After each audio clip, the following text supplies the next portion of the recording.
ايوه، اقعدوا انتوا كذبوا فيا وضيعوا من ايديكم الكنز اللي موجود اليومين دول في شوارع القاهره وبكثره، وسعره يا جماعه والله 5 جنيه زي ما شفتوا اول الفيديو كده. طبعا انا قلت لكم ان الليمون الايطالي انسب ليمون لعمل المخلل، وتعالى اقول لك النهارده ازاي تعملي ليمون معصفر في البيت بمنتهى السهوله، وطعمه احلى من البلدي وارخص. وبدل ما تجيبي البلدي ب 60 جنيه هتجيبي ده ب 5 جنيه. اول حاجه زي ما شفتوا كده قطعت حته جنزبيل، وطبعا كان في فلفل احمر خرطته وجزر بشرته.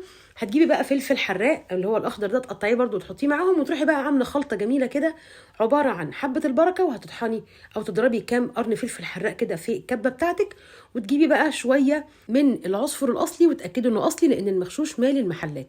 وطبعا الملح بتاعنا لو انت عايزاه مهري حطي الملح اليودي بتاعنا اللي بنطبخ بيه الاكل، لو انت عايزاه يطول معاكي استخدمي الملح الرشيدي او الملح البحري اللي موجود في الهيبرات. هتحطي بقى طبقات، طبقه ليمون وطبقه خلطه لحد ما تكبسي البرطمان على الاخر.